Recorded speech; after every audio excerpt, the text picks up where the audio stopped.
इस टॉपिक में हम स्क्वायर के बेसिक कॉन्सेप्ट्स को समझते हैं। स्क्वायर में जैसे आपको पता है, स्क्वायर एक क्वाड्रिलेटरल का एक टाइप होता है। स्क्वायर एक 4 साइडेड क्लोज्ड फिगर होता है जिसमें चारों साइड्स इक्वल होते हैं।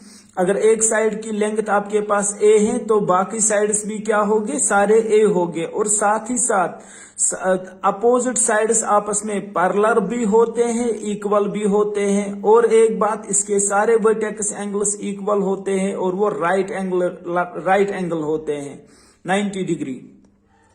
सबसे पहले बात अगर करेंगे इसके एरिया की, एरिया आपको पता होता है जैसे लेंथ इंटू ब्रेडथ। यहाँ पे लेंथ की जगह भी ए है तो यहाँ ब्रेडथ की जगह भी ए ही है, इसीलिए लिखते हैं ए इंटू ए हो गया ए स्क्वायर। आसान भाषा में हम इसको साइड का स्क्वायर कहते हैं। जितना एक साइड का मेजर होगा उसी का स्क्वायर एरिया कहलाता है। दूसरी एक फार्मूला यहाँ पे हम बता सकते हैं, स्क्वायर का एरिया हम निकाल सकते हैं डायगोनल, जो इसके 2 डायगोनल्स होंगे। एक डायगोनल हमें AC है, 2 अपोजिट वर्टेक्सेस को B और D को ज्वाइन करोगे तो दूसरा डायगोनल, पहला डायगोनल D1, दूसरा डायगोनल D2। इससे कंफ्यूज मत हो जाना, इसका नाम D1 इसका D2, इससे कोई फर्क नहीं पड़ता। जो इसके 2 डायगोनल्स हैं उनका अगर आप प्रोडक्ट लोगे, प्रोडक्ट के ऊपर स्क्वायर चढ़ाना है डिवाइड बाई 2। जैसे आपने रोम्बस में देखा होता है डायगोनल, वहां पे डायगोनल्स का क्या आता है, प्रोडक्ट आता है डिवाइड बाई 2। यहाँ डायगोनल्स का स्क्वायर इसलिए आ गया क्योंकि डायगोनल्स यहाँ पे दोनों इक्वल होते हैं। वहां डायगोनल्स का प्रोडक्ट लिखते हैं डिवाइड बाई 2, यहाँ डायगोनल्स का स्क्वायर। इससे बिल्कुल भी कंफ्यूज मत हो जाओ। यहाँ पे आगे हम देखेंगे डायगोनल जब हम निकालेंगे तो वो वापस आ जाता है यहाँ पे ए स्क्वायर। पेरीमीटर जैसे आपको पता है, चारों साइड्स के जो बाउंड्री का मेजर है उनका सम कहलाता है पेरीमीटर ऑफ स्क्वायर। यहाँ अगर एक साइड का ए है तो बाकी साइड्स का भी ए है तो हो गया 4a, या 4 इंटू साइड, जितना एक साइड उसको मल्टीप्लाई 4 से करेंगे।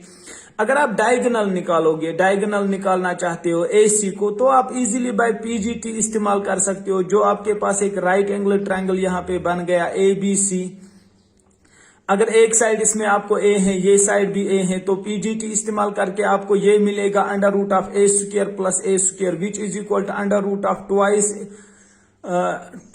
A square. वो जो स्क्वायर A के ऊपर है उसका जो 2 के जो ऊपर रूट है वो वही रह जाएगा, जो A स्क्वायर के ऊपर रूट था वो कैंसल हो जाएगा। अंडर रूट ऑफ 2A हमें आ जाएगा डायगोनल का मेजर।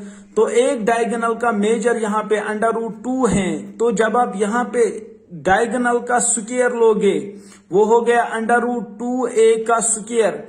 ए पर तो आएगा ए स्क्वायर, अंडर रूट 2 का स्क्वायर कैंसल हो जाएगा, वो बचेगा ट्वाइस ए स्क्वायर। डिवाइड में जो 2 है 2 कैंसल हो जाएगा तो वो अगेन ए स्क्वायर आ जाएगा। बिल्कुल आसान है, एक बार आप रफ पे इसको प्रैक्टिस करो। फाइनली अगर हमें साइड निकालना हो, अगर आपको एरिया गिवन हो किसी भी स्क्वायर का और आपको साइड निकालना हो, तो साइड के लिए आसान तरीका क्या है, आप उस एरिया को रूट ले लो, उसका, वहां रूट से जो आंसर आएगा वही साइड कहलाता है। या अगर आपको गिवन हो एक स्क्वायर का पेरीमीटर, तो अगर साइड निकालना हो डिवाइड उससे 4 से करो तो वहां से आपको साइड मिलेगा। Thank you.